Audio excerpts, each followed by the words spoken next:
Retailers, 'tis the season. Barnes & Noble expanding their brick-and-mortar stores by 30 new locations, while Amazon is closing 65 retail pop-up shops.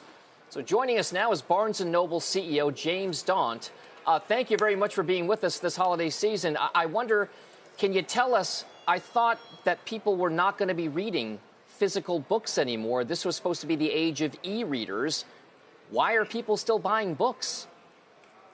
I think the age of e-readers probably was called a little too early, but in particular, we've benefited hugely from the pandemic.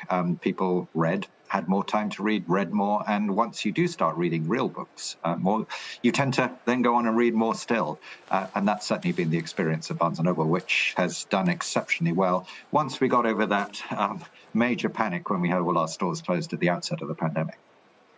So this is interesting because, in essence, the pandemic, we don't often look at Barnes & Noble as a company that would be one of the poster children as a beneficiary of the pandemic, but you're saying it was.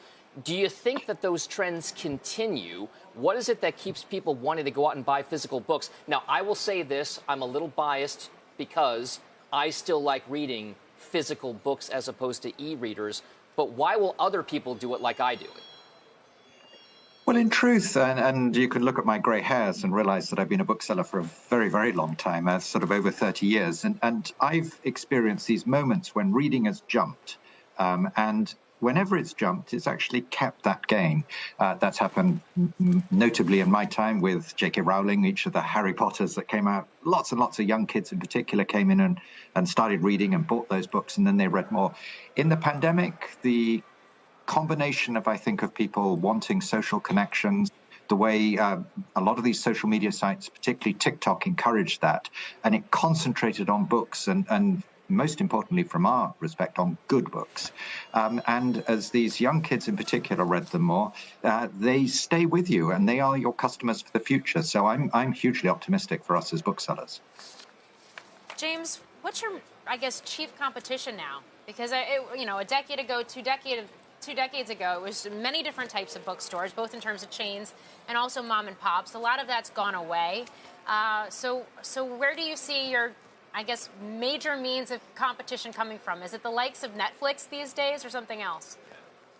No, Amazon, which you've just mentioned, is obviously the competitor. But actually, independents are doing really well as well. And independent bookstores and Barnes & Noble, I think, are doing exactly the same thing. They're producing really nice social spaces, beautiful-looking stores, and people are flocking to them. And I think we've got better at it, both us as a chain retailer, really the last big chain retailer left, but also the independent bookstores.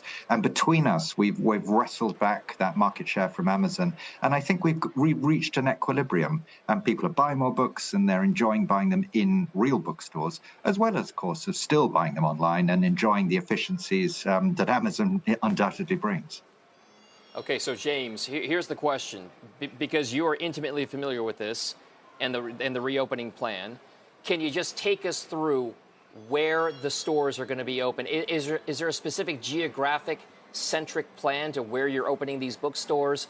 And what types of books are people going after? Are they the nonfiction? Is it fiction? Is it biographies? Is it kids' books? What exactly is the driving force behind what this expansion is all about? I think everywhere and everything, we really, truly will be opening bookstores across the United States. As often, we're following where we have really good book-selling talent, and that's spread very evenly across the country. We've already opened East Coast, West Coast, and every part in between, and I think we'll carry on doing that. As far as what people read and enjoy reading, that really depends on your age and the demographic you are and the incidence of publishing. We're doing fabulously with fiction. We're also selling a lot of sort of perhaps less sort of literary fiction. The Colleen Hoovers of this world are doing brilliantly. And then we have, business books still dominating a lot of our nonfiction bestsellers. So everything's working. And the great thing about a real bookstore is Kids enjoy it once they're in a stroller and on and beyond, to the very eldest of our citizens. Everybody enjoys a bookstore, and our job is to create these nice community environments in which everybody can come, enjoy themselves, and pick up the book that they want to read. All right, James Daunt at Barnes & Noble. Apparently, the death of physical books has been greatly exaggerated. Thank you very much. Happy holidays, sir. Pleasure, and to you.